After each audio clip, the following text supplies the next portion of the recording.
Welcome. This presentation is one I presented down, as you can see, at the Asset Management AMPEAK conference in 2016. The reason why I'm quite supportive of this presentation is that it actually looks at a asset as being both tangible and intangible. And I think that's a very important theme in this paper, and one I got feedback from the audience I presented to saying it explained things rather well. There's a misconception that asset management is all to do with only equipment, like a car or a road or a bridge, etc. But really it extends to anything of value. So let's just walk through this now. So ISO 55000, that was released in 2004 after about a decade of work on the back of what's called PAS 55. And PAS 55 originally looked at an asset being something physical, whereas you can see here by definition an item, thing or entity that has the potential or actual value to an organisation. So I can summarise that up by saying that an asset is the vehicle to deliver value to stakeholders.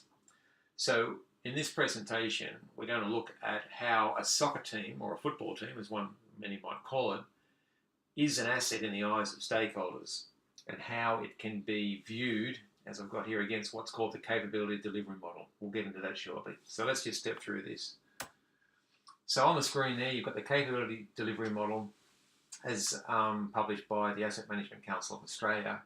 And what its basis is to look at cradle to grave or whole of life perspective for an asset. So everything from original need right through to delivery, operations and maintenance, and of course dispose, with monitoring throughout the life of the asset. So as you can see here on the screen, our soccer team will be that very asset. And it's probably a very good analogy to use a soccer team because it gets our minds out of any preconceived ideas about being an equipment or a bridge, etc. And the other thing to note too is an intangible asset is something that we might realise as being IP, intellectual property, say a design, branding. For instance, if I'm Coca-Cola, their brand, and of course in this case a soccer team, and it might be not-for-profit. So let's continue on. So the first step in the capability delivery model is understanding who are the stakeholders for the value. And as you can see here on our soccer team, we've got everything from the owner, the club itself, the coach, trainers, sponsors, players, family and friends of the players, and even the kids that look up to the players as role models. So they're the people in terms of stakeholders. But then when you look at some of the other things associated with a team, we've also got things like merchandise, advertising, and the brand itself. So these are things that are all value to stakeholders of a football team. For instance, my football team, local one, I won't say who it is, I see those colours, I've got a sense of pride and a sense of belonging to those colours. So they have that brand, if you like, and colour of the jersey has value to me. So they're the asset delivering value for me. So down the bottom, I summarise that up by stakeholders of the team are seeking value of some description. It's as simple as that. And you can also see here with some of the other words here, exposure, pride, community.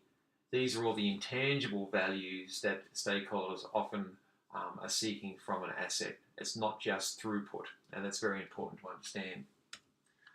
So as we then walk through the capability delivery model, we start up at the top, which is demand management.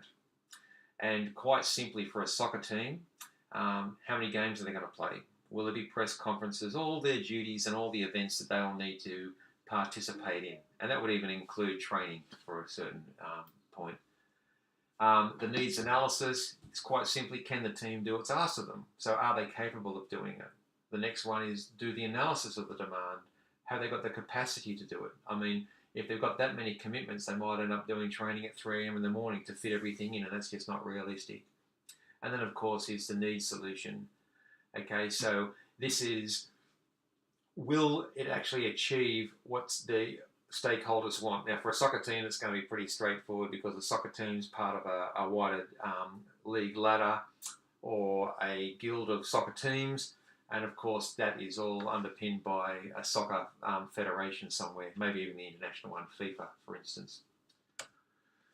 We're moving to systems engineering, and systems engineering really, at the end of the day, is taking requirements and translating them into a design, building it, and then coming out the other side and verifying and validating that the requirements were met by the particular asset. Now, as you can see here, the foundation of the team, which would remain from the previous season, so there's also an element of sustainability, i.e. where the team left off last year, we want to build on that this season, etc., etc. And of course, the requirements, they may slightly change from the previous year. For instance, another team may enter the league, in which case our team has to travel to additional 2 locations per year and additional 2 matches. So in systems engineering for the soccer team, quite simply, strengths and weaknesses, the requirements, new game plans required, our different strategies, and then of course we've got the age-old question, out with the old and in with the new. For instance, some players might be nearing retirement, there might be some rookies coming through. And then of course from an engineering perspective, all of the standards of which it's set is the compliance. There might be age rules, fitness rules, etc., etc. How many people you're allowed on the bench. So they're all part of the requirements for systems engineering. So within systems engineering, let's look at a concept. Now, it's a silly question to ask because we know a soccer team is a soccer team, but we just asked the question, is the soccer team the best vehicle for this? Well, the answer is yes in this case. But then we look at the concept validation. We might say, look, let's just build the best team. Let's get the best world-class players that we can possibly find on earth and put them into this team. Well, then we have to ask the question, is it feasible? Is it cost realistic? And will there be a return on investment? And then, of course, as I said on the previous screen, the specification. There are requirements and compliance that need to be met. Moving on through to design, this is how anything or an asset will meet its requirements. There's a structure, so you've got your forwards, your backs, your centres and everything of the team. That's pretty much would be what we call a boilerplate or a template for a soccer team, but still it's important to consider design. Of course, part of your design might be pairing off an aging player with a rookie player in order to transfer knowledge. Support analysis, that's another key area. In the military, they would call that integrated logistics support. But a support analysis really is interested in, well, we've got all these requirements on us, we've got all these fixtures to play, we've got players to move from A to B, we'll have injuries, we'll have health, we'll have so many things to consider. Have we got the correct support network in place for our team? And of course, what support can we put in to move forward, which is sustainability. Now, configuration management, many of you heard the term before, but a player, if you think about it, is a mobile piece of equipment within a dynamic system. But you add on to that emotion and how they interact with their team is very much on the back of their own motive. Now, whilst there might be loyalty to their own team, you will have the occasion where a player might actually be tired or irritable, or on the other side of the coin might be real in a great mood. These are all the things that I suppose lean more towards the leadership aspect and the softer side of a soccer team. So what I've got there is when we consider the emotional and physical side of the team, we're looking at leadership, alignment and assurance in order to deliver value. And they are the 4 principles that underpin ISO 55000. So as a snapshot, configuration management, you're going to have first grade, reserve grade and rookies, the team doctor, physio, dietary needs, size of jerseys, the sponsor colours.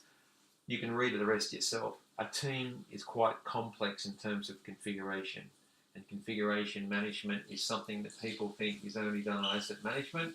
But if you think about it, the day that you change your phone number on your mobile phone plan, there is a degree of configuration management in terms of informing people of that change. That's the basis of it.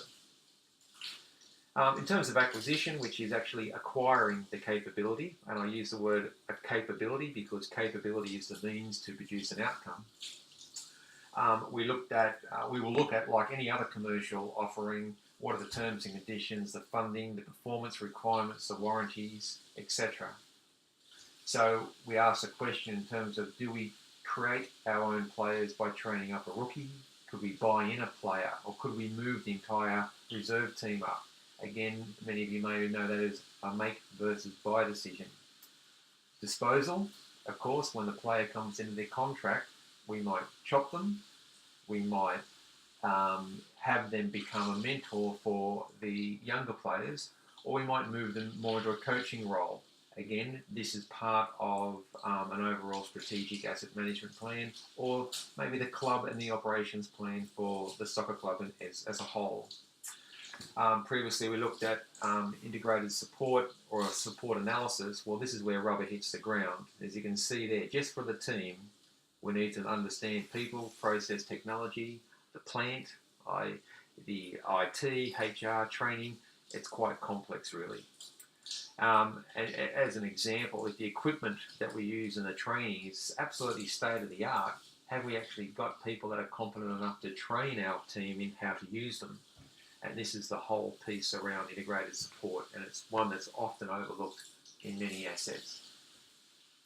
Operations is pretty straightforward. It's when we operate the team.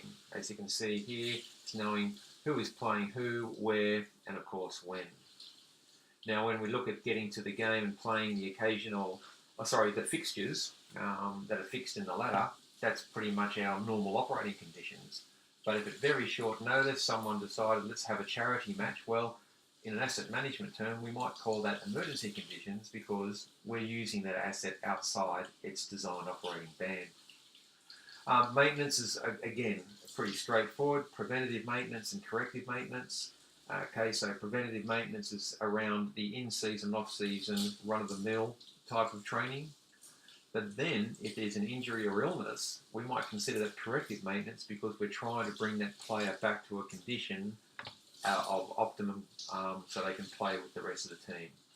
And again, this is why it's a good analogy between preventative and corrective maintenance. When you're looking at a team, the same could be said for any piece of equipment within a system.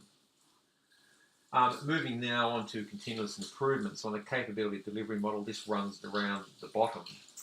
And the first one is process monitoring. And what we're really saying is are people actually following the process that they're meant to follow? The next one along process audit is, well, we actually are following the process that we're trying to do, but we're not getting the results that we actually wanted to get. Support change. After going through a process monitoring and process audit, we then look at the change and is it worthwhile changing the support. For instance, the example might be moving from a dedicated physio to maybe a part-time physio at different fixtures, moving around trainers, etc. So we need to actually address the effectiveness of the maintenance tasks and the operational aspects in order to ask these questions. And then, as you can guess, as we move from right to left, from process monitoring, audit, change, we end up back at requirements change, which is getting into very expensive territory because all of a sudden, if a requirement needs to change, you are so far back against the delivery model, it takes a great effort and cost to recover. So let's just have one last look at this. This is the capability delivery model. It's available via the Asset Management Council or the amcouncil.com.au. As a certified fellow of asset management, it's my basis in which I have discussions and explain context for stakeholders in and around asset management. But I will read this out. An asset is of value to one or more stakeholders, i.e. an organisation. The capability delivery model does not discriminate on what type of asset it is. So it can be tangible or intangible.